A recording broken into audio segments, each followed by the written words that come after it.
Si eres de los que tiene un tiempo consumiendo este contenido, pues estabas esperando el bumper de entrada y de inmediato la conversación con el invitado de hoy. Pero como sé que te sientes parte de la creación de este podcast, estoy seguro que te vas a poner muy feliz de saber que tenemos anunciante. Este episodio llega gracias a JMMB Bank.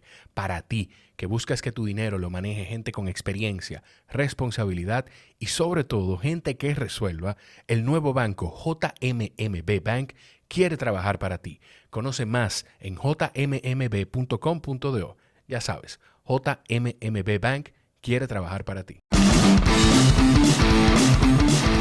Entender todo. Lo que para mí la justicia es ser justo con todo el mundo. ¿Tú entiendes? Con eso mismo vamos a empezar. Ya yo le dije a grabar, pero con ese pedacito Oye. que yo voy...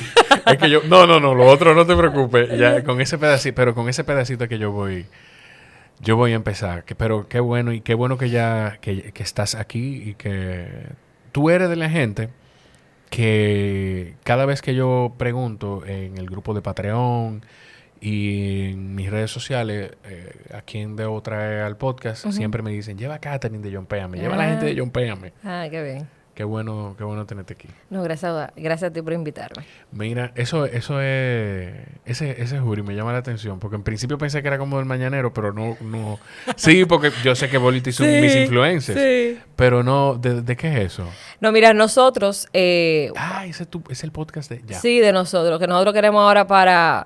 Mira, aunque la gente no lo sabe, nosotros no vivimos de las donaciones, sino que recibimos premios. Entonces estamos buscando alternativas y decimos que un canal de YouTube que ahora mismo por todo lo que está sucediendo está medio parado, pero quiero ver si lo retomamos ya el año que viene de nuevo.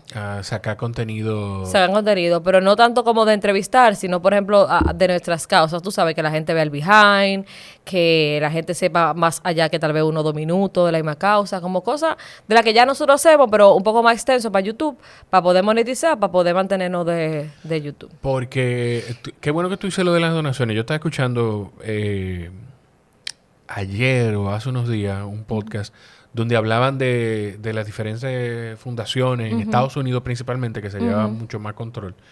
Y, por ejemplo, la Cruz Roja, pero había otra. Save the Children. Está Save the Children, sí, está muchísimo. World Vision, hay muchísimo. Hay uno de esos que... Charity Water. Que te pone... O Make-A-Wish. Make-A-Wish Foundation. Make-A-Wish Foundation, que tenía un reporte de que por cada $1, 90% va a las causas, el 10% logística. Hay otra, la Cruz Roja. 98% o 96% de cada $1, 96 centavos de cada $1 que reciben, va a las causas o a la causa de la Cruz Roja y el otro es monto de logística. Claro. Ustedes no se sostienen de las donaciones. No nos sostenemos. Nosotros, o sea, la página, por ejemplo, cuando procesa tarjeta de crédito o débito, eso no nos llega a nosotros, es como un 5 o un 4, eso varía todos los años, pero eso no tengo control, eso tiene control los dueños del mundo, PayPal, Visa, Carnet, o sea, obviamente, eso, desde que la gente hace la donación se lo quita a ellos y no da nada más al resto. Eso es lo único que se quita. Después nosotros aparte vivimos de premios, de periodistas, de gente que a veces no hacen donaciones como para fundación, ¿tú entiendes? Como que no especifican, mira, esto es para ustedes, y así sucesivamente. Eso nosotros lo estamos haciendo nosotros empezamos en 2015 y desde 2019 finales fue que ya dijimos no vamos, porque la gente no estaba muy de acuerdo con eso. ¿Con qué? Con que tomáramos un porcentaje. Con que tomaran un porcentaje. Era como un día también.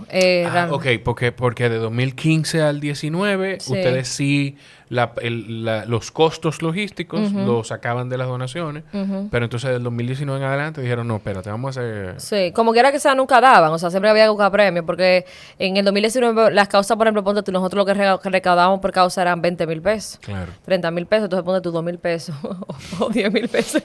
Claro. ¿Tú entiendes? No daba, como que no había que buscar premios, pero desde ahí decidimos y gracias a Dios hemos podido ir fluyendo, pero no es fácil, porque tú tienes la presión de todos los años de que mira dónde vamos a aplicar, qué vamos a hacer, ¿entiendes? Entonces por eso es que estamos buscando alternativas de YouTube. Pero para que tú sepas, en general, antes de que demonicen a las fundaciones por eso, la gente tiene que entender varias cosas. Número uno, nosotros lo hacemos así, pero hay fundaciones que no pueden hacerlo así, por ejemplo, las que dan terapias y demás, porque tienen un personal y dependen de la terapia. Entonces tal vez de las donaciones, un 80 va a su personal, pero ese personal le queda las terapias. Entonces, eso varía. En Estados Unidos, en promedio, el 30% normalmente de las donaciones, de la mayor parte de las fundaciones, va a tema administrativo y ya el resto entonces va a fundaciones. Déjame acomodar un poquito ahí, que casi no te veo. La el cara. micrófono me tapa la cara. Sí, soy chica. Mira, tú quieres darle un toquecito al micrófono así, hacia abajo, inclínalo ahí. Sí, que yo creo que quizá, sí, ahí te veo. Okay. Entonces, cuando tú dices premios, ¿cómo es ese proceso? ¿De qué hablamos? De aplicar, por ejemplo, Impulsate Popular, Yeah. Fundación Brugal, que hace los premios Brugal, y así diferente. También, por ejemplo, Bocado lo hizo Profundo Nosotros, Bebe Cargo también lo hizo Profundo Nosotros. El torneo reciente no el de ahora, sino el del año pasado. Okay. Y así sucesivamente. ¿Cómo te lo explico? No es de que todos los fondos, normalmente, en verdad nunca de esos premios ni siquiera van toda la fundación, pero lo que nosotros necesitamos para por un año, y entonces el resto ya se dona, y entonces ya, y así mismo buscamos uno cada año para poder mantenernos. Ok. Tú dices nosotros. ¿Quiénes bueno, ahora me imagino que son muchas personas que no empezaron, pero ¿quiénes iniciaron Yompéame? Mira, cuando yo digo nosotros, la gente piensa que somos 1000, somos 6, eso es lo primero. Iniciamos 3, de los 3 solamente quedo yo. Entonces, y nada, y las otras personas han venido sumándose. 2015 fue que empezó. No, nosotros lo que pasa es que Yompéame como tal, empezamos un Star Week en el 2014. Lo que pasa es que era una plataforma de recaudar fondos en general para emprendimiento y no emprendimiento. Y entonces, en el 2015 fue que empezamos a dedicarnos a causas sociales. Ustedes servían como una plataforma como... De crowdfunding. Sí, lo que pasa es que aquí no funcionó, la gente le da miedo de la idea, ¿tú entiendes? Entonces, al final, empezamos a dedicarnos para recaudar dinero para causas sociales y al final terminamos siendo una fundación porque también estábamos llevando directamente la ayuda. ¿Y esa idea de Yompéame como crowdfunding, de dónde llegó? Esa inspiración. Si tú supieras, como estar como un evento de emprendimiento, no sé si tú lo has escuchado antes. Sí. De ahí, como que buscando una plataforma. Yo sí quería hacer una plataforma de donación en general, porque yo sabía como que la gente a veces quería aportar para cosas y no tenía la forma. Estoy hablando de 2014, o sea, eso, cuando nosotros empezamos con eso, ni PayPal tú siquiera estaba conectado al Popular, o sea, lo de pagar en tarjeta todavía era nuevo y a la gente le daba mucho miedo. Uno pasó su lucha, de verdad, uno pasó una lucha, claro. Porque yo me recuerdo, yo digo, wow, y de verdad va a ser posible que la gente compre por internet. Entonces, nada, al final se logró y terminamos siendo una fundación por el hecho de que no funcionó con el tema de las ideas y eso. Y yo lo había visto también fuera. Tuve la oportunidad de ver fuera de que había plataformas así, aquí no, y también quise como que crear una aquí, pero no funcionó y terminamos siendo una fundación. ¿Tú qué estudiaste? ¿Qué haces? Bueno, ya sabemos lo que tú haces, lo sabemos. Sí. ¿A qué te dedicabas antes o qué hacías antes? ¿Cuál era tu aspiración antes? Mira, yo cuando salí de la universidad, yo estudié ingeniería industrial. Hice una especialidad en la Universidad de Jönköping en Suecia. Y entré entonces a trabajar en Mercasita y tuve 2 años. Y después de ahí me fui a la NASA, California, al programa de Singularity University. Estudié tecnología y cuando volví me puse en lo de Startup Weekend y me quedé con Yompéame. Te quedaste con Yompéame. Que Yompéame se ha convertido también en un refugio incluso, porque tú dices que pasaron mucho trabajo empezando con el tema de lo de las tarjetas y demás, pero también ahora, además de las causas que ustedes buscan, pues sirven de canal para empresas o individuos que dicen, yo quiero... Al final, mucha gente, la mayoría de la gente, bueno, yo no sé, voy a sonar muy que estoy juzgando a la gente, pero no es la intención. Yo lo digo incluso por mí. A mí me llena mucho más, a mí me llena tanto o más que a quien yo estoy ayudando cuando puedo colaborar con algo. Por incluso actividades que hacíamos con mi papá antes. Uno ve mucha precariedad, muchas situaciones, pero también uno viene lleno de diferentes cosas. Entonces, a gente que quiere buscar eso, que quiere sentir eso, y si eso es lo único que lo mueve para la donación, qué bueno, pero hágala, le sirven como canal a ustedes. Claro. Decir, yo no sé dónde voy a poner el dinero para apoyar a alguien, déjame ir a Yompéame. Exacto. En verdad, gracias a Dios, tenemos la credibilidad por el trabajo que que hemos hecho gracias a la gente que nos sigue y a todo el mundo, en verdad, porque este trabajo no ha sido de Catherine ni del equipo de nosotros, sino de como que en conjunto, como que el pueblo entero se ha unido a esto. Pero sí, lo que sí te puedo decir que la labor social no es fácil, ¿tú entiendes? Porque está la parte emocional que tú mencionas, que te carga cada vez que tú vas, aunque tú no quieras. Tú piensas en eso, tú sueñas con eso. Y está la parte de tener que resolver el problema de esa persona. Por lo menos nosotros, si nosotros visitamos un caso, es un compromiso. O sea, yo no te voy a saltar de que no vamos a hacer nada. O sea, si ya te visitamos, tarde o temprano nosotros te vamos a llevar la ayuda. O sea, por lo que tú dices, te ha pasado que, bueno, me imagino que te pasa constantemente, que tú estás viviendo un proceso de una causa y es vivirlo de soñar con eso incluso. Sí, me ha pasado. Más de lo que quisiera, en verdad. Sí. ¿Tú recuerdas cuándo empezó a pasarte eso? Sí, en verdad, sí, realmente. Mira, yo antes no soñaba con las causas. O sea, yo iba, por ejemplo, me afectaban y como que ahí quedaba, pero ya di que de soñarme con ellas. La primera con la que yo me soñé fue que nosotros rescatamos una señora que vivía en una montaña y bajaba una vez cada 5 años por lo difícil que era subir. Y ese proceso fue para mí tan traumático que yo tuve por una semana soñando que yo me caía de esa montaña. Porque que era mira, nosotros fuimos en burro, yo me recuerdo bajando, nos caímos pila de veces. Eso fue toda una odisea y desde ahí esa es la primera vez que yo me soñé con una causa. Esa señora bajaba de ahí una vez cada 5 años. Entonces ella, mira, esa familia, nosotros gracias a la ayuda de mucha gente pudimos, o sea, viven bien, viven dignamente ahora. Pero sufrió mucho porque ellos no encontraban dónde vivir, ya se mudó ahí con su esposo en una montaña súper alta, súper alejada. La casa era de asbesto. Entonces, la niña nació deformada, ella sufrió deformaciones, el esposo también. Tú sabes que eso es un material tóxico, que incluso ya no se construye. Antes se usaba mucho para construirlo, especialmente los techos, ya no. Y nada, sacarla de ahí y ponerla a vivir mejor, ¿tú entiendes? Fue de verdad fue muy chulo. Me soñé pila de veces que me mataba en la montaña, pero después de ahí fue muy divertido realmente. ¿Y tú recuerdas dentro de las causas alguna con la que tú te hayas... Yo sé que tú te lo tienes que haber preguntado 60 veces, pero alguna con la que tú te hayas identificado mucho más, que te haya tocado mucho más? A mí me gustan mucho las causas de los abuelitos. Yo me crié con mi abuelo y todas las de abuelo me identifican mucho. Realmente cuando fallecen los abuelitos a mí me tiende a afectar. Hay causas que a mí me afectan mucho en general. Y tienden a ser normalmente una figura paterna o de tema de abuelo porque me recuerdan, como que eso tú sabes, te trae una reacción, exacto, me sacude. Pero la primera causa de nosotros fue, por ejemplo, un abuelito. Y yo creo que también eso me motivó mucho como que a querer tomarla para ayudar. Él era un ancianito, él había sido atropellado vendiendo raíces. Él tenía 97 años. Tú sabes que los viejos inventan mucho y le gusta salir como quiera. Pero él estaba cuidando a sus nietos y lo atropellaron y estaba en condiciones deplorables. Y ver cómo con un grupo de gente, o sea, ver ese hombre cómo se levantó de ahí, cómo sonrió de nuevo, cómo fue feliz, eso te toca mucho. ¿Cómo le llegaban a ustedes antes las causas, Catherine? Porque ahora pues las redes sociales son enormes y o sea, es una gran plataforma, pero antes quizá no era tanto y no era tan confiable. No. Mira, al inicio, esa prueba de Pelú, esa no llegó, porque otra fundación nos vio, pero nosotros al inicio, nosotros íbamos a Gualey a buscar la causa.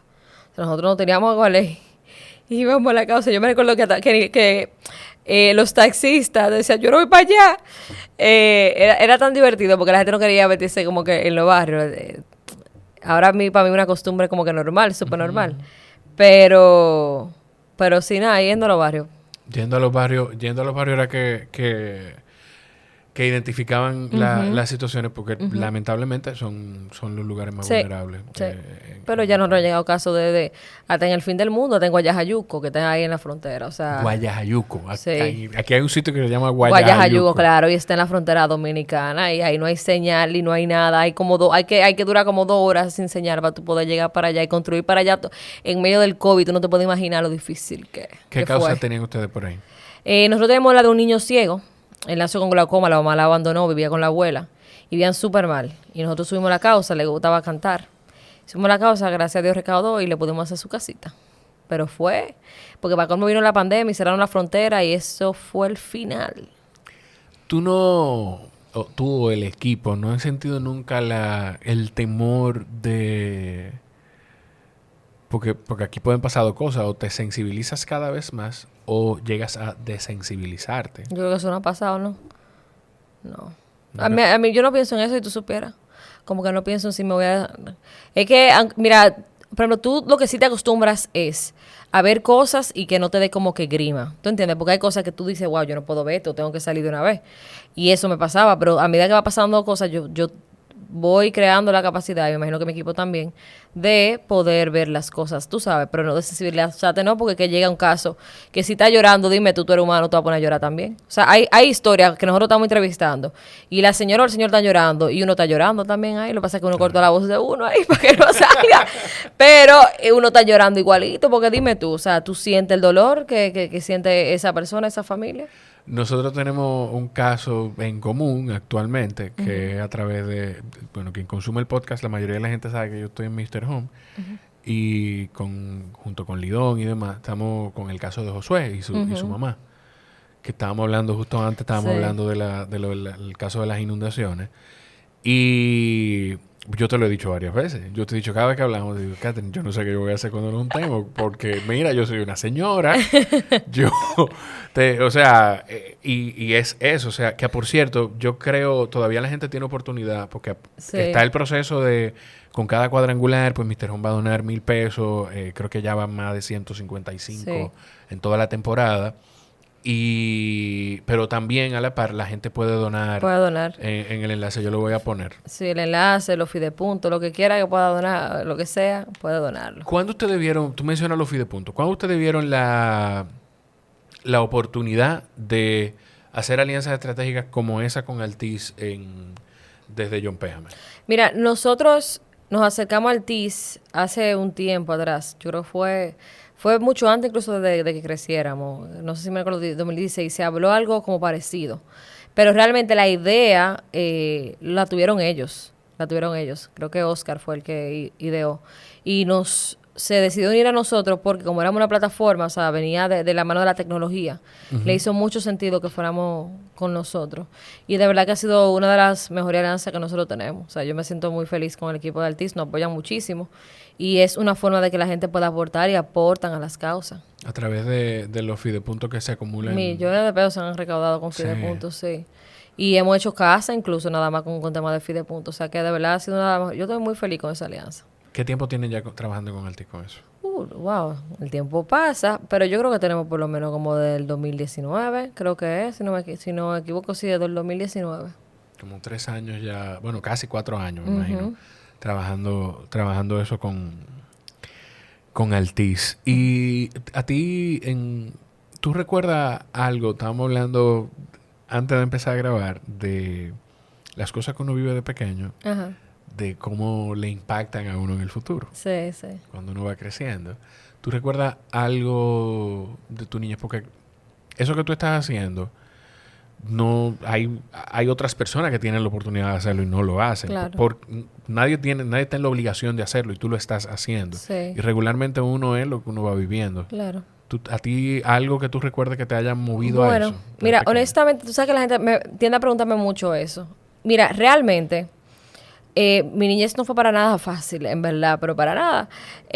No te voy a decir que igual que las personas que vemos, porque las personas que nosotros vemos viven en pobreza extrema, nosotros nunca fuimos pobreza, pero fue bien difícil porque mi mamá cargó con nosotras dos, con mi hermana y conmigo prácticamente sola. O sea, el apoyo familiar mío, por ejemplo, de parte de padre vino después, incluso cuando yo estaba en la universidad. Yo me crié, por ejemplo, una gran parte de mi niñez con mi abuelo, cuando mi abuelo falleció, como a los 15 años. Entonces...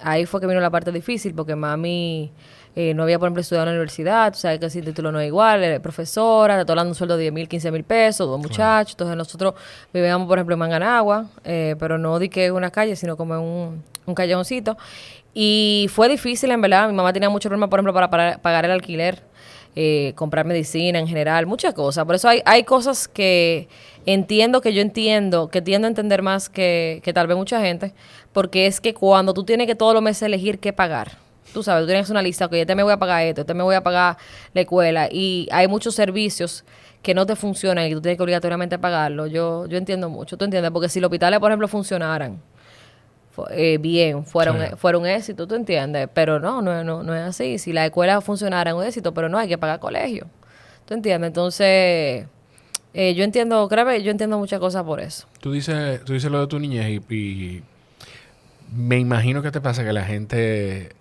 hace un scan tuyo y te juzga de anticipación Sí. y dice, la niña sabe que nunca ha pasado trabajo. Sí, me imagino. Sí, por el color y todo lo Claro. demás.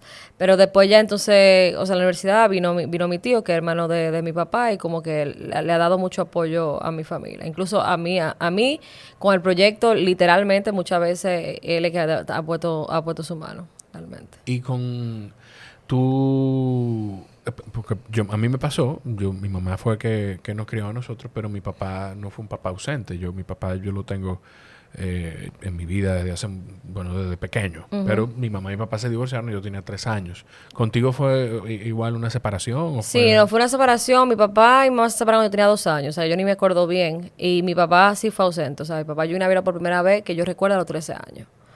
Y después de ahí como que no hemos tenido una muy buena relación. O sea, mi tío es como que él nunca tuvo hijos. Y él me ha cogido a mí como si fuera una hija. O sea, de parte de tu papá, la de parte de mi relación papá ha sido con mi tío y tío. qué Sí, chévere. un poco, por eso te digo, es un poco como loco la historia realmente. Me da un chin de vergüenza, pero No. esa es la realidad mía. Una de las ¿Tú personas entiendes? de la que te hablé Ajá. le pasó algo parecido, pero con la familia de su mamá. Y una de las personas más importantes de su vida fue sus abuelos maternos. Ah, bueno. O sea Sí. que no es... Lamentablemente quizá es más común de lo que uno se Claro, imagina. claro. O sea, mi abuelo, mira, mientras mi mamá trabajaba, mi abuelo me crió, porque fue como que mami se quedó con mi hermana y mi abuelo se quedó conmigo. Pero ya después, o sea, él murió a los 90 años, ya mami se mudó a la casa donde vivíamos con mi abuelo. Y ya mami tuvo que hacerse cargo de nosotros dos y en verdad fue pesado. Porque que es una época diferente. Por ejemplo, mi abuelo fue militar y ellos tuvieron, o sea, conjunto con su abuela, que murió en un accidente en el que yo estaba. Te estoy diciendo que ha sido bien larga mi historia. Pero el punto es que ellos crearon de una forma, entonces las dos hembras, por ejemplo, no estudiaron en la universidad. Y yo entiendo que eso, antes era como que más casarla para que... Claro. ¿Tú entiendes? Entonces eso hizo que... Prepararla para un buen hombre. Exactamente. Yo siento que eso hizo que mi mamá tuviera de verdad, la tuviera más difícil cuando estaba soltera, cuando quedó con nosotras dos solas. ¿Tú entiendes? Como que de verdad fue bien difícil para mi mamá y fue bien difícil para nosotros. ¿Y tú esa conciencia tú la haces ahora o de pequeña tú estabas como muy clara de aquí no estamos pasando hambre? No sé si en algún momento se vivió, pero no, esto no es como deberíamos vivir, no es como la gente debería vivir. No, yo estaba clara que no era como... O sea, yo estaba muy clara desde que mi abuelo murió. O sea, a mí me dolió mucho. Y eso fue como que yo dije, bueno, ya... Como que hay que crecer, ¿tú entiendes? Yo empecé a ver los problemas, yo empecé a ayudar a mi mamá con el tema de las deudas, incluso organizar el dinero. El dinero no daba. Oye, no había forma, no ¿Qué edad daba. tú tenías? No daba. Cuando eso, 15 años. 15. Y no daba. O sea, yo me recuerdo que cuando estábamos bien apurados por el alquiler, porque te amenaza, o sea, cuando tú pasas a vivir de un residenciario y pasas a vivir a un barrio, Sí. que nosotros vivíamos en Manganagua, por ejemplo, el que nos alquilaba vivía abajo de nosotros. Viejo, y hay una presión, o sea, hay una presión. Y yo me recuerdo que yo dije, pero que no puede ser que no hay nadie que nos pueda ayudar. ¿Tú entiendes? O sea, de verdad, yo decía, pero ¿cómo es? Yo me recuerdo que yo salía a la calle porque yo cogía, yo ya soy asmática, entonces ya no, pero cuando pequeña, como yo no sabía todavía controlarme, ¿verdad? A mí me daban como ataques de ansiedad, como que me sofocaba. Entonces, yo sentía que era el asma y no podía respirar, de verdad, yo no podía respirar. Y era por el tema de que, preocupada de que cómo iba a aparecer el dinero, ¿tú entiendes? Porque es lo que te digo, es bien difícil. Por eso te digo que yo entiendo muchas cosas, porque es que la gente no lo entiende, pero es bien difícil. Y entonces, cuando tú tienes tema de dinero, siempre pasa una vaina todos los meses. Sí. Siempre pasa una vaina todos los meses. Se te daña la nevera, que la medicina, que esto. Entonces, tú tienes que literalmente elegir. ¿Tú entiendes? Entonces, por ejemplo, la gente se dice que no, ¿por qué la gente de bajos recursos compra los colmados? Porque no hay dinero para hacer una bendita compra. Claro. ¿Tú entiendes? Tú tienes que coger fiado en el colmado obligado. Y tú sabes que es más caro, pero ¿qué opciones tú tienes? ¿Tú entiendes? Entonces, hay muchas cosas que de verdad yo ahí aprendí. Por ejemplo, yo estaba muy clara que a mí la universidad a mí me estaban pagando el colegio de Achepa. y que era un colegio que le estaban pagando como que a puro esfuerzo. Y a mí el colegio, yo salí de la universidad y yo dije, yo tengo que buscar beca. Y yo salí con la mentalidad de una vez de buscar beca o estudiar en la UAS. O sea, yo estaba muy clara. Después de los 15 años, cuando mi abuelo murió, yo estaba muy clara de todo lo que iba a pasar. Y con eso del colegio me causa curiosidad. Vivir ese ambiente en casa y estar en un colegio privado, no te... No, porque era un colegio que no era muy, o sea, no era muy allá. No era muy allá. O sea, sí te digo, por ejemplo, como mi mamá siempre fue profesora, habían veces que te becan en los colegios. Entonces yo tuve la oportunidad de estudiar en un colegio de clase alta. Y te juro que ese año la pasé malísimo. Porque te juzgan por todo. Tú llegas de peinado, te relajan porque tú tengas una guagua. Claro. Es un tema. Pero cuando ya mami empezó a pagar el colegio, lo que pagábamos era, me acuerdo yo, 1.500, 2.000 pesos. Era un colegio que hasta cerró después. O sea, no era un colegio muy allá. Era un colegio que iban que hasta la gente que te votaba. De por ahí. Y bueno, pero era un colegio al final, ¿tú entiendes? Claro. Porque estaba el tema de la escuela. O sea, yo me acuerdo. O sea, y te lo digo por eso, si uno pudiera contar como con los servicios básicos fuera tan diferente. Pero yo, por ejemplo, que he ido mira, a mí me dio ameba una vez. Yo soy bien delgadita. Y yo me recuerdo que no había dinero para llevarme a una clínica. Y fuimos para el hospital de Herrera. Y en el hospital de Herrera tuvimos 5 horas y nunca me atendieron. Entonces dime, tuvimos que coger para una clínica a saber que ya no íbamos a poder pagar y que íbamos a deber la tarjeta de crédito. Pero decirte algo, para yo tratarme para hacerme un coprológico, para indicarme un antibiótico, para yo parar de vomitar, de ir al baño. Entonces, son cosas y que tú me dijeras a mí que eso ha cambiado mucho y la realidad no ha cambiado. Claro. Y no lo culpo porque el gobierno que cuando yo me enfermé era muy diferente a que el gobierno que está ahora. O sea, que no se trata ni de gobierno. Sí, no es un gobierno. Exacto, no es un gobierno, es el sistema como tal. Entonces, cuando las cosas no funcionan, hay que tener dinero obligado. O sea, a mí algo que me tiene muy preocupada y que yo no veo a la gente hablando de eso, el tema de lo del colegio médico, los seguros y la clínica, a mí eso me tiene bien mortificada. A mí eso, tú sabes, mira, qué bueno que tú lo mencionas. Eso... Yo tengo un conflicto grandísimo con eso porque yo pienso, cónchale, ¿cómo tú le cercenas el derecho a la gente, la oportunidad a la gente de que él se vea con un médico, de que pueda ir a una clínica? Y caemos en lo mismo que tú dices. Si los hospitales funcionaran como deberían funcionar, o si la mayoría de los hospitales, porque habrá algunos que funcionan, si la mayoría de los hospitales funcionaran como deberían funcionar, pues no estuviéramos preocupados por eso, ni por el tema de las ARS. Pero también pienso del otro lado, es que la única herramienta que tienen los médicos y las clínicas para poder ponerse fuerte, entre comillas, frente a un círculo empresario muy poderoso, pues es esta. O sea, la única herramienta que tiene el colegio médico y las clínicas es hacer un paro. O sea, oye lo que sucede. Yo con eso tengo temas encontrados por el hecho de que yo siento que al final nosotros somos los que estamos sufriendo más todo este tema y somos los que obligatoriamente por la TCS todos tenemos seguro. Yo lo haría diferente. Yo turnara a los médicos y hiciera paros de que este día no trabajo, no hay consulta por qué está pasando este día. En vez de decir no voy a recibir seguro. Porque que el tema dice, no, que los seguros los reembolsan. Pero yo quiero que la gente se pregunte un momento. ¿Usted tiene cuarto en su cartera para usted ir y pagar una consulta de repente? Porque uno está bien hoy, mañana está enfermo. Entonces tú tienes cuarto de repente para tú pagar el dinero para que te lo reembolsen después. Tú tienes los 10,000, 20,000 pesos que te cobra una emergencia para que te lo reembolsen después. Entonces, son todas esas cosas que yo lo sé, porque a cada rato nosotros tenemos que llevar. O sea, el día a día de nosotros es sacar personas que están en el sistema de salud público y llevarlo al privado y pagarle sus cosas. Sí. Entonces, yo sé cuánto cuesta, yo sé lo caro que cuesta. ¿Tú entiendes? Y nosotros porque recaudamos fondos y podemos pagarlo con lo que recaudamos de fondos. Pero, por ejemplo, una persona normal que tenga que pagar de la nada 20,000 pesos. O sea, nosotros hemos tenido casos, Jorge, que llegamos y de repente que entubarlo hay que ponerle una UCI y te piden un depósito de 300,000 pesos en una clínica y uno puede darlo porque uno, recaudó dinero, podemos hacerlo. Pero una gente normal, ¿de dónde saca 300,000 pesos? Esa persona, si va sola, no puede hacerlo. ¿Entiendes? Yo que soy clase media trabajadora, yo tengo que llamar a mucha gente para buscar 300,000 pesos para un depósito si me toca. Es lo que te digo. Entonces, eso de que de reembolso, está bien, te lo reembolsan, pero no. Primero tú te sientes inseguro porque tú no sabes si de verdad te lo van a reembolsar.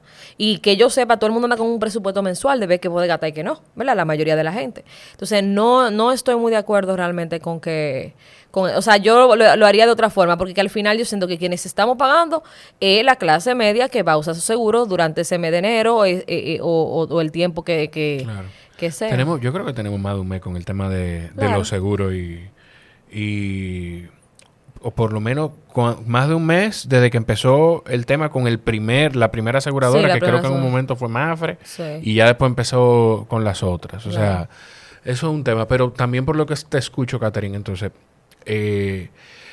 no quiero ni siquiera darle nombres, porque la gente de una vez empieza a pensar en ideología y a hacerse idea de política, pero tú, por lo que te escucho, tú estás de acuerdo con los servicios públicos, de que todo el mundo tenga acceso a la salud, de que todo el mundo tenga acceso a una buena educación y o sea, de que el Estado debe proveer eso. Sí, yo estoy completamente de acuerdo. Es que yo entiendo que es necesario. O sea, yo que viví en Suecia, que he vivido en Estados Unidos, porque tuve la oportunidad de estudiar fuera con becas, yo entiendo que sí. O sea, tú en Suecia a ti no te niegan la salud. Tú llegas a Suecia y te atienden. Es verdad que después te mandan tu facturita, pero te atienden, ¿tú entiendes? O sea, te atienden y te indican lo que tú tienes y de verdad te tratan. Y los médicos están preparados. O sea, aquí todo es un caos. Aquí hay bajo en los hospitales, un caos que tú no te puedes ni imaginar. Yo no culpo a los médicos porque los médicos de verdad hacen de tripa corazón con todo lo que tienen ahí, con todos los pacientes que reciben, como a veces llegan muriendo, o sea, lo último. ¿Tú entiendes? Entonces, necesitan ayuda. Y yo sé que hay un tema, porque yo no entiendo bien, o sea, yo sé que es un tema al final, me imagino que de intereses, de dinero, ¿verdad? Pero de que tiene que cambiar el sistema, tiene que cambiar. Y en verdad el gobierno tiene que sentarse con todas las partes y obligarse a sentarse hasta que llegar a un acuerdo. Si tienen que durar 3 días sentados ahí reunidos para llegar a un acuerdo, lamentable el caso, siéntense el otro día y lleguen a un acuerdo, porque al final la salud de la gente que está en juego. Es un tema como pasó con las elecciones en un momento, de que todos los principales actores políticos se sentaron en un sitio a reunirse y con parte de la sociedad. Bueno, pues vamos a hacer lo mismo. Porque puede ser, yo creo que el mismo doctor Nieves se presta para eso. Cualquier cosa. Porque es que al final, como tú dices, quienes se ven afectados es la ciudadanía. Como cuando en la época de muchos paros en la UAS, quien se ve afectado es el estudiante. Claro. La única diferencia es que ahora es la salud, que ahora hay gente que se muere si no se sientan ellos a hablar. ¿Tú entiendes? Qué vaina. Contigo me imagino entonces que tuviste tú relacionaste directamente las carencias con la educación, porque tu mamá no tuvo oportunidad o no se graduó de universidad, pero tú, o sea, fuiste tan buena estudiante que yo aprendí. Beca. O sea, tú lo relacionaste. Para mí yo entendía que sí que era eso. Yo entendía que si mamá hubiese tenido una buena educación, se hubiese preparado más, y yo hubiese encontrado un mejor trabajo y hubiésemos tenido una vida mucho más estable. Y por eso yo traté de prepararme, de estudiar y de buscar beca y de tomar la oportunidad como que me estaban dando oro y aprovecharla lo más posible. O sea, para mí, por eso... O sea, de verdad te digo que yo tuve una infancia que tuve que decir a la gente, no, que yo me fui de fiesta, amanecí bebiendo. Eso nunca pasó conmigo. No, de verdad no pasó. Y no me molesta que no haya pasado.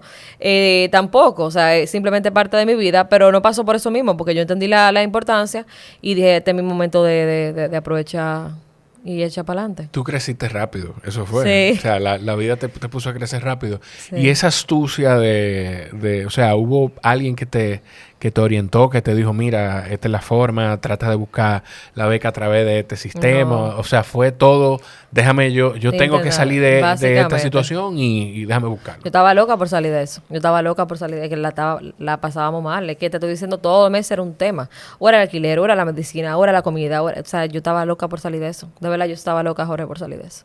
Yo estaba loca. Mira, yo me apunté en Intec y yo quise entrar en Intec por el simple hecho de que yo iba a acabar más rápido, para tener un trabajo más rápido, para que la situación en mi casa mejorara. O sea, yo estaba desesperada porque mejorara. ¿Tú eres la mayor? Sí. ¿Qué edad tiene tu hermana? 1 año y medio menos que yo. Yo tengo 32, ella tiene... Bueno, ahora cumplió 31, justamente. Ahora cumplió 31. Y tu hermana, entonces, fue... ¿Tú entiendes que son personalidades parecidas? Yo digo que somos diferentes. Nos dicen el sol y la luna. Yo soy el sol y ella la luna. Mi hermana se crió con mami. Entonces, mami es un ching más relax que mi abuelo. Okay. Mi abuelo era militar, entonces no es igual. No es igual. Cuando tú creces con militar, no es para nada igual. Claro. Yo tenía que respetar muchas cosas. Yo tenía que dormir a las 8. Entonces, pero para que tú veas cómo es la cosa, aunque mi hermana se crió con mi mamá, mi hermana tuvo la oportunidad de irse fuera. Okay. Cuando vino la familia de mi papá, que fue cuando yo estaba a los 18 años, mi hermana se fue fuera, estudió en la universidad fuera, con préstamo, y se volvió militar. Y ella ahora mismo es militar, creo que lieutenant, que eso creo que teniente, 1 o algo así. Primer teniente. Primer teniente, exactamente. Wow. Sí, para que tú veas. O sea, ella sí tuvo como que, antes de entrar a la milicia, porque ella entró fue recientemente ahora, cuando tenía como 28. Ella sí tuvo ¿sabes? Su por vida. allá, su vida por allá.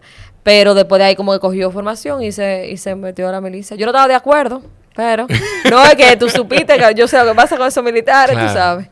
Sí. Y lo que viven, pero eso es lo que ella decidió. Ella adulta.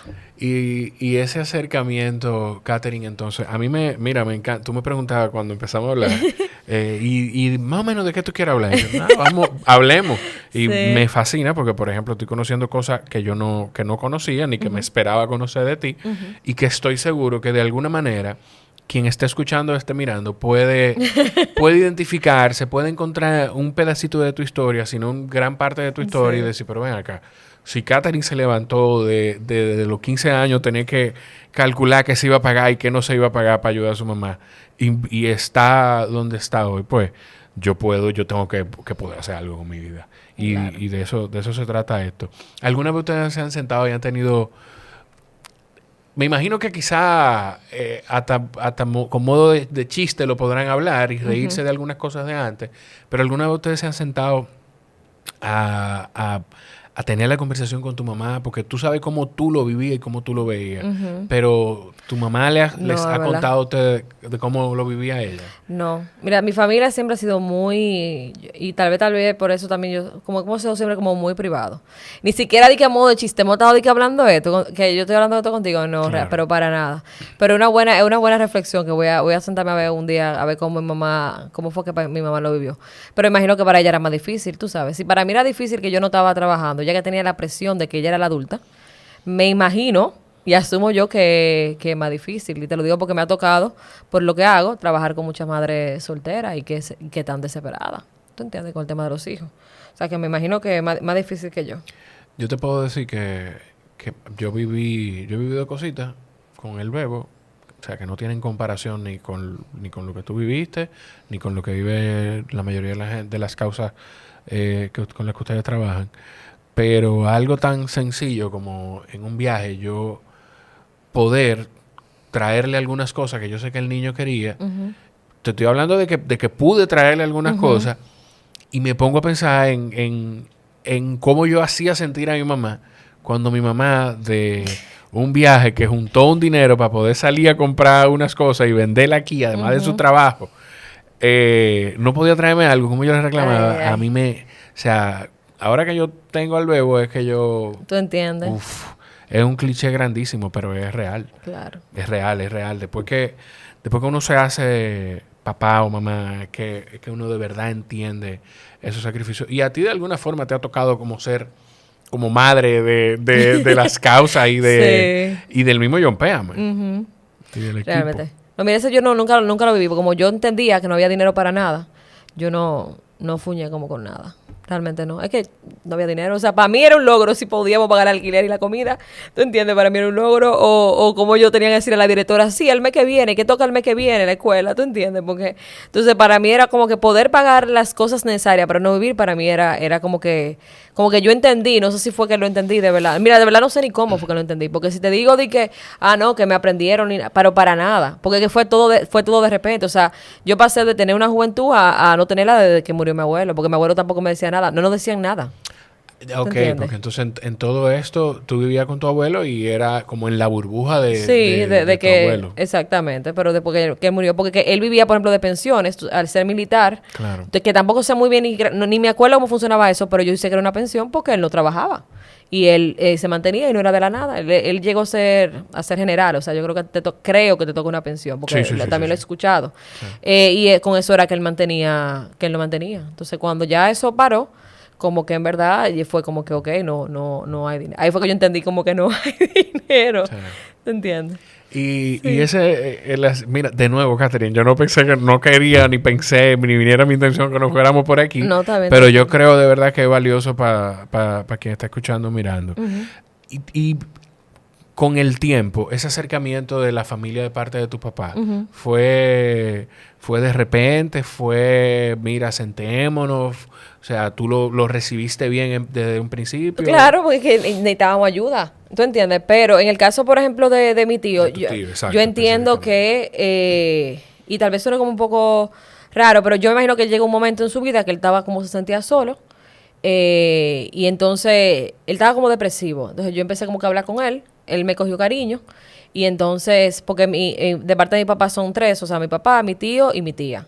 Y yo me fui acercando a ellos, y él me acogió como su hija. O sea, él me traía media y zapatos, porque se me rompían las medias, por ejemplo. Yo andaba con medias rotas, literal. Sí. Pero no era una prioridad. Por ejemplo, una laptop, me la trajo para yo poder estudiar. O sea, como que él se vio dado cuenta de la necesidad, porque no era como que yo le decía tampoco. Él incluso ahora me dice, ya después de grande, que a él le gustaba eso, como que yo no le pedía nada, sino que él lo veía y yo era agradecida con lo que sea que él me traía. Y cuando incluso me fui a estudiar fuera, las veces que, tú sabes que cuando tú estás en beca, hay veces que espera que te llegue el dinero como para... Por ejemplo, yo me sentía bien porque contaba como con ese soporte de que si me faltaba dinero para comida, él estaba ahí. ¿Tú entiendes? Entonces, y ahora con el proyecto también, si muchas veces yo no tengo, lo que sea, porque no me puedo pagar yo, él como que está ahí. Entonces, en verdad, me ha dado mucho apoyo. Y entonces hablemos de ese cambio de... Yo creo que esta es la entrevista más personal que yo da.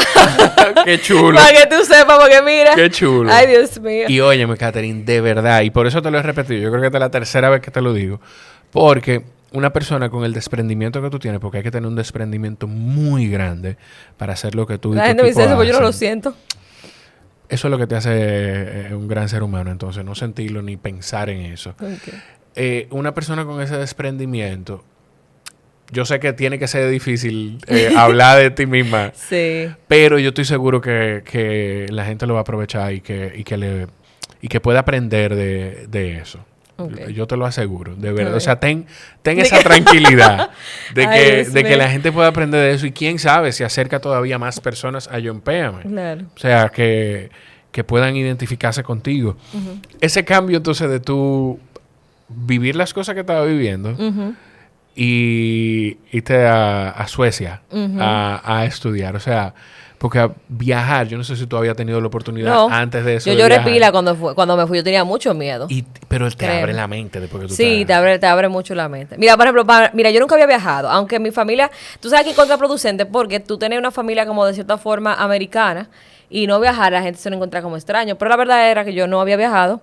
Aunque mucha gente preguntaba, yo decía que sí para salir del paso. La verdad era que no, ese era mi primer viaje. Yo tenía muchísimo miedo. Yo incluso estaba llorando cuando me fui en el avión. Yo voy a un mundo que yo no... Literal, yo estaba mal. Sola. Oye, yo estaba llorando tanto que en el aeropuerto me pararon para chequearme. Ay, porque se encontraron raro que yo, esa mujer, dije, pues ¿cómo ella está llorando tanto? Y ya tú sabes, yo vinimos a pensar que yo no sé, droga o algo, tenía una mula. Malo yo estaba haciendo, porque de verdad yo estaba muy asustada. Entonces nada, llego, y si tú supieras que a mí lo que me sorprendió fue que yo en Suecia no vi gente morena. Eso fue lo primero que yo dije, pero ¿cómo aquí no hay gente morena? ¿Tú entiendes? Porque como cuando en República Dominicana, al yo ser blanca, el problema era yo siempre. Y miren, incluso me molestaba ser blanca. A mí me molestaba ser blanca de una forma, porque... quien destacaba siempre... Yo destacaba, y aparte de eso, de que cuando te ven con piel muy clara, tienden a hacer asunciones tuyas. Por ejemplo, una de ellas es que tú tienes dinero cuando realmente no es así. Yo estoy seguro que la gente le pasa contigo hoy. A la gente le pasa contigo. ¿Entiendes? Entonces, y más cuando tú, por ejemplo, vives en un barrio, un tema. Porque te juro que piensan eso. Entonces, nada, para mí eso fue una de las primeras. Y lo segundo fue el frío. Lo tercero fue el idioma. Fue bien difícil, especialmente para la comida, porque como todo estaba en sueco, yo tenía que... te estoy diciendo que eso es 2002. O sea, que no es de que ahora que tú tienes los celulares, el internet todo el tiempo, tú sabes, no era igual. Y tú tenés que llevarte pollo traducido. ¿Tú entiendes? Esto traducido, porque tú comprabas cosas pensando que era algo y era diferente. Pero de que te abre la mente a usar la tecnología, tú te acostumbras a la tranquilidad, a la limpieza, cómo todo funciona, cómo el alcalde, tú lo ves en bicicleta y se sienta contigo en un café a hablar y a preguntarte qué puede mejorar la ciudad. O sea, tú dices, wow, pero esto es como que vivir en un país en donde todo funciona. Así deberían funcionar todos los países.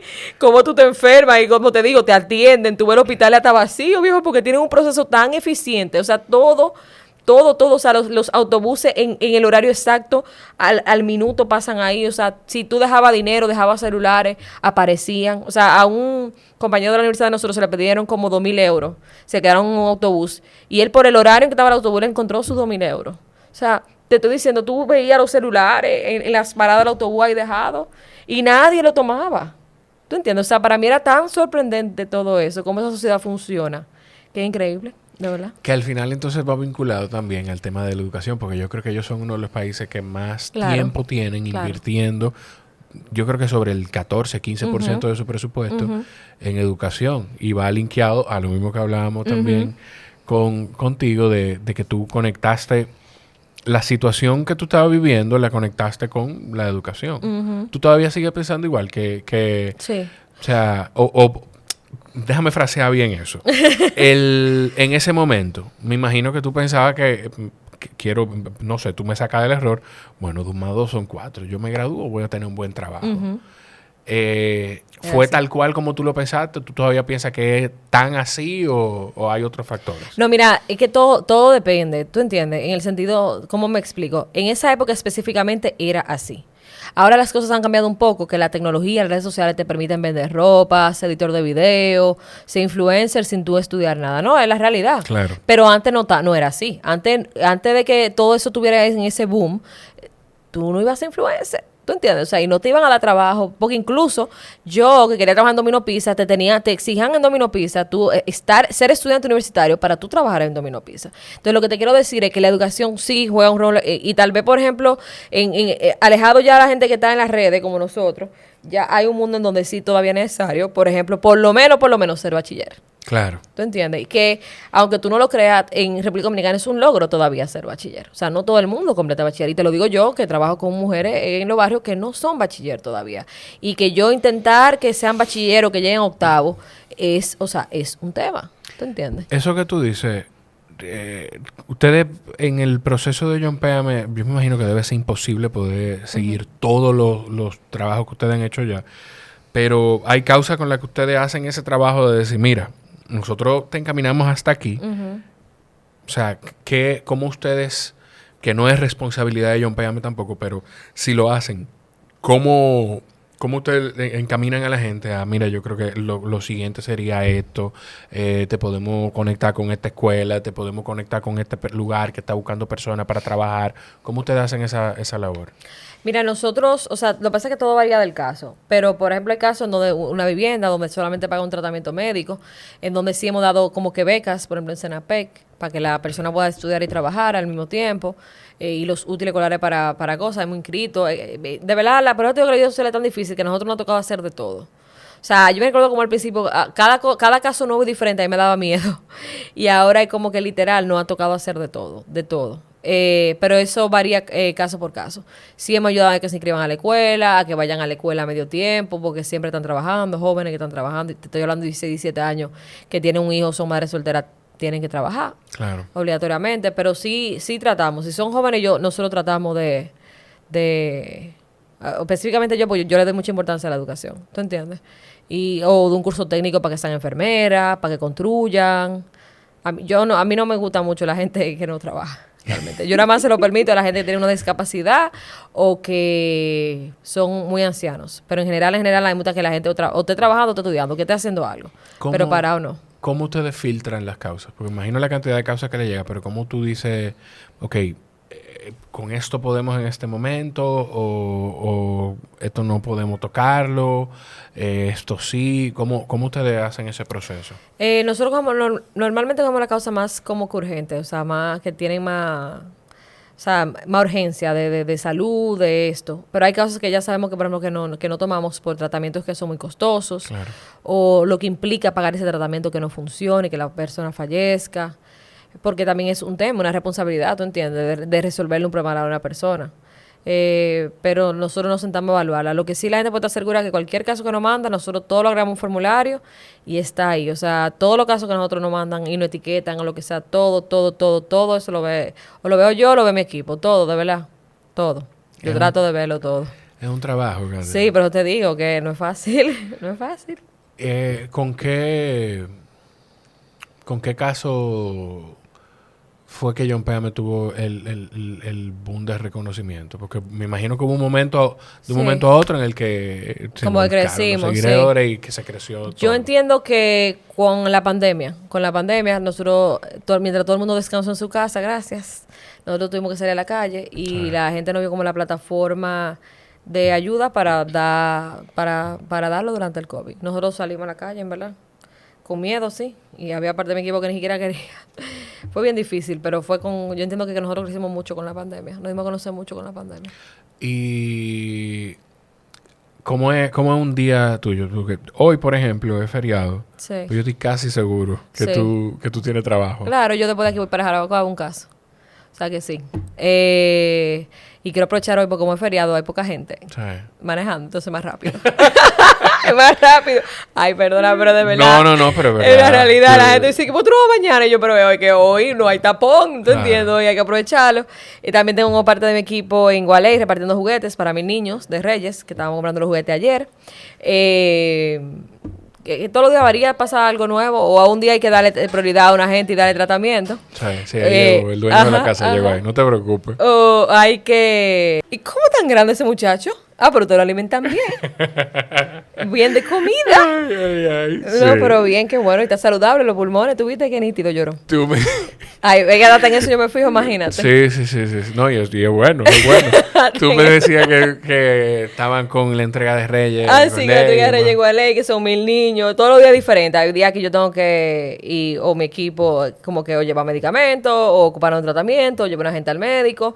Otro día estamos en construcción de casa, otro día estamos amueblando. Los días varían, en verdad. Todos los días hay un show nuevo. Y la gente puede participar, o sea, si yo quiero ser parte de alguna actividad, por ejemplo, a veces amueblar, así sea voluntario, así sea para cargar muebles de una camioneta, para meterlo en una casa, la gente puede ser parte de eso. Claro que sí. Lo que sucede es, mira, nosotros no tenemos voluntarios más activos porque como son durante la semana y todo el mundo trabaja, durante los fines de semana mi equipo está muy cansado. Claro. Entonces yo trato de minimizar los trabajos durante el fin de semana. Pero hemos tenido actividades donde amueblamos y van voluntarios de empresa y personas también.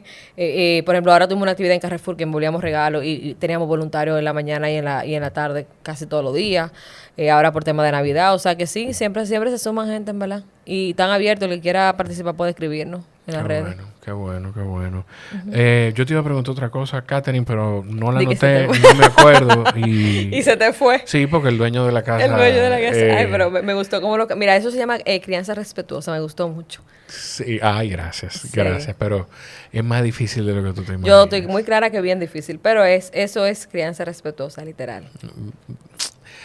Es un tema porque eso es como el ejercicio... Bueno, hay una conversación del podcast que con Nashla Bogart donde yo le pregunto a ella como de esa facilidad que ella tiene de no juzgar y de no hacerse juicios previos de la gente. Dice, es un ejercicio constante. Claro. Yo te puedo decir que es un ejercicio constante en el que fallo muchas veces. Me imagino. En el que Somos mamá humanos. igual falla muchas veces, pero uno trata de no repetir patrones. Exacto, pero muy bien. Me No gustó repetir mucho patrones. el manejo realmente. Katherine, la primera invitación al podcast no anula ni cancela las siguientes. Ojalá tengamos oportunidad de hacer otras conversaciones. En lo que tú sientas que yo pueda colaborar, orientar con lo poquito que sé del tema de los podcasts, con el podcast de John Péame y el contenido que van a hacer, por favor, cuenta conmigo. Gracias. Y yo sé que yo trato de separar mi vida, este ámbito de mi vida, de mi trabajo como gerente de mercado de Mr. Home, pero yo estoy convencido de que no va a ser la primera vez que vamos a trabajar juntos desde ahí. Gracias. Por la calidad de seres humanos que tiene ese lugar, que es una de las cosas que me hacen estar ahí. Qué Así bueno. que gracias a ti por sostenerte en el tiempo con toda la prueba que la vida te puso, que lo que yo creo que te formó para hacer esto, y gracias por esa labor tan bonita que tú haces. Gracias, de verdad. Agradecerle a ustedes por todo el apoyo, de verdad, gracias por pensar en nosotros. Gracias a toda la gente que se suma, gracias a mi equipo, bueno, lo hago sola. Y nada, gracias a todo el mundo. No es fácil, pero seguimos en pie. Seguimos en pie. Ese debe ser el mantra, seguir en Sí. pie. A ustedes, si llegaron hasta aquí, asegúrense, por favor, de cuando compartan el episodio, etiquetar a Jompéame. Se escribe Jompéame con J al inicio. Y vayan al enlace en la descripción de Jompéame y asegúrense de lo que sea que ustedes puedan donar para la causa que se esté promoviendo, con la que se esté trabajando en ese momento. Hágalo. Y si usted es un empresario que está viendo este podcast, que yo sé, porque he tenido acercamientos de algunos que consumen este contenido, pues esta es una gran causa para la que apoyar. Así sea una causa de Jompéame o la misma fundación directamente, es una gran oportunidad. Si no lo puede hacer de corazón, pues hágalo porque puede reportarlo A la final DGI. de año a la DGI. Pero Ay, hágalo. DGI. Catherine, un placer inmenso. Gracias. A ustedes los quiero mucho. Nos escuchamos en la próxima. Bye, bye.